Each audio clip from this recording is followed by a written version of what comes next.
मोदी जी के विश्वास पर, उनकी गारंटी पर भारत के 4 राज्यों की जनता ने फिर एक बार अपना आशीर्वाद प्रधानमंत्री नरेंद्र मोदी जी को दिया है। तो मोदी है तो मुमकिन है। पार्टी की तरफ से जो चुनाव प्रचार का जो अभियान था वो बहुत उम्दा था, योजनाएं अच्छी थी, चेहरे लोकप्रिय थे, बावजूद इसके हम हार जाते हैं तो निश्चित तौर पर इसका एक विश्लेषण होगा। जनता के मध्य में मोदी की गारंटी रंग लाई है। मैं अनुग्रहित हूं हर उस नागरिक का जिसने विकास की गारंटी, मोदी की गारंटी पर अपना भरोसा जताया है। मुझे उम्मीद है कि जो रिजल्ट अभी आए हैं, ये जो अगले जो 2024 का जो इलेक्शन होगा उसमें बेहतर कारकर्दगी होगी।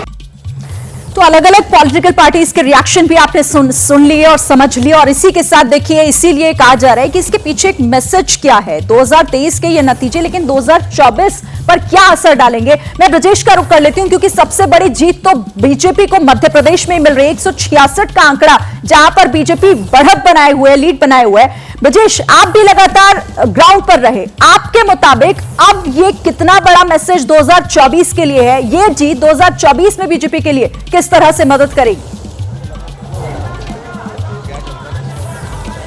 देखिए, अब कुछ बड़ा मैसेज देने की जरूरत बची नहीं है। मध्य प्रदेश में बीजेपी के पास कुल 29 सीटों में से 28 सीटें हैं। छिंदवाड़ा की एक सीट बीजेपी से बची हुई थी, मगर बीजेपी ने जिस तरीके की तैयारी की हुई थी उससे लग रहा था कि छिंदवाड़ा की जीत कुछ सीट लेंगे, मगर अब जिस तरीके से बम्पर जीत हुई है बीजेपी की, उससे साफ लग रहा है कि अब कुछ बहुत नतीजों के बारे में कहना सुनना रह नहीं गया। ऐसा लग रहा है कि अब बीजेपी यहाँ छत्तीसगढ़ या राजस्थान जैसा क्लीन स्वीप करेगी लोकसभा के चुनाव में, क्योंकि जिस तरीके से एक बड़ी जीत मिली है, कार्यकर्ताओं में एक बड़ा माहौल बना है, एक उत्साह मिला है और लग गया है कि पार्टी का जो संगठन है, जो जमीन से जुड़ा हुआ, जो सरकार की एंटी इनकम्बेंसी को या कार्यकर्ताओं की नाराजगी को संगठन जिस तरीके से माइक्रो लेवल पर जाके दूर करता है, एक नई रणनीति बनाता है, बूथ लेवल पर जाके चुनाव लड़ता है, उसे लग गया है कि अब यहाँ पर पूरी की पूरी सीटों का सफाया या बीजेपी को अपने पाले में करना कोई बड़ा काम नहीं रह गया, बहुत आसान काम है। और अब साफ लग रहा है कि बीजेपी अगले लोकसभा चुनाव में यहाँ तकरीबन सारी 29 बढ़ा हुआ है, काफी बढ़ा हुआ है कॉन्फिडेंस।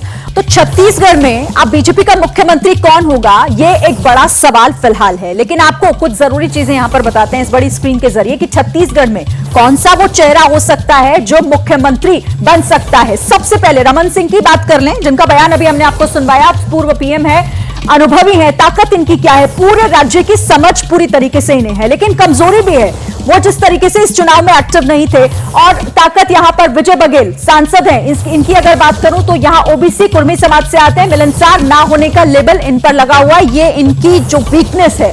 तीसरा नाम है अरुण सावका, बीजेपी के प्रदेश अध्यक्ष। ताकत है ओबीसी समाज से, सीधे और सरल स्वभाव के हैं, संगठन में माहिर नहीं है, ये इनका एक वीक पॉइंट है। ओपी चौधरी पूर्व ब्यूरोक्रेट हैं, ताकत है इनकी ओबीसी, युवा और साथ ही विजनरी भी हैं। कमजोरी संगठन में पकड़ का अनुभव बहुत कम है, ये इनकी एक कमजोरी है ओपी चौधरी की। तो ये वो चेहरे हैं जिन चेहरों पर मुहर लग सकती है, लेकिन जमीन पर किस चेहरे को लेकर क्या फिलहाल चर्चा हो रही है, रुक कर लेते हैं ज्ञानेंद्र का, जो हमें समझाएंगे। ज्ञानेंद्र,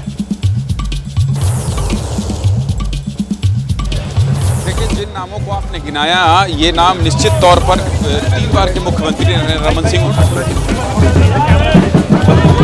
प्रदेश अध्यक्ष के नेतृत्व में ये इतना अच्छा बीजेपी ने प्रदर्शन किया है। ओपी चौधरी युवा नेता हैं और बीजेपी की रणनीति बनाने में उनकी बहुत महत्वपूर्ण भूमिका रही है इस चुनाव में। विष्णु देव साय आदिवासी कोटे से आते हैं और केंद्रीय मंत्री रह चुके हैं। वो ऊपर के जो अमित शाह और मोदी हैं उनके काम करने के तरीके को समझते हैं और आदिवासियों ने आगे बढ़कर खुलकर बढ़कर वोट दिया है। तो ये चारों नाम है, लेकिन बीजेपी ये गलती मैं बिल्कुल नहीं करूंगा सीरीन की मैं कह दूं ये बन सकते हैं, क्योंकि बीजेपी में आप जानते हैं जो भी प्रेडिक्शन करता है हमारा है। देखिए दिल्ली से आए हमारे सहयोगी क्या देख रहे हैं, इनसे बात करते हैं। पर्दे के पीछे हमेशा शो बनाते हैं, क्या देखे मुख्यमंत्री की बात कर रहे हैं हमारे बीजेपी कार्यालय में सुबह से, और प्रेडिक्शन की बात ये मुझसे पूछकर फंसा रही है। आपको क्या लगता है? प्रेडिक्शन की बात एक अलग है। सबसे बड़ा प्रेडिक्शन तो यही गलत हो गया जो दिल्ली में बैठे लोग कर रहे थे कि कांग्रेस जीतेगी। मैं तो पूरे चुनाव पर दिल्ली में रहा।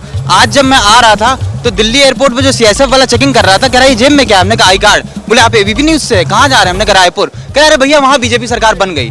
तो सीएसएफ वाला जो दिल्ली एयरपोर्ट पे, उसको भी उम्मीद थी कि हाँ बीजेपी सरकार बन जाएगी। एक शेर है कि हमारे सब दोस्त नाम करते रहे, हम थे कि काम करते रहे। बीजेपी ने वही किया है। देखिए नाम करते रहे और बीजेपी काम करती रहे। ये एक लाइन में देखिए कितनी बड़ी बात कह दी अमर ने, और जब प्रोड्यूसर बगल में हो तो उसकी प्रतिक्रिया जरूरी होती है लेना। तो सीरीन कुल मिला के क्या वो नाम करते रहे, सब दोस्त नाम करते रहे और हम थे कि काम करते ये काम करते रहे। तो बीजेपी ने जो चुनाव लड़ने का काम किया है वो बहुत ही, मैं बार बार कहता हूं कि माइक्रो मैनेजमेंट बहुत बड़ी ताकत रही 90 के 90 विधानसभा सीट में, जिसकी वजह से बीजेपी को इतनी बड़ी जीत, 14 सीट की पार्टी सीरीन अगर 55 और 53 पहुंच रही है तो ये बहुत बड़ी जीत मानी जाएगी बीजेपी की।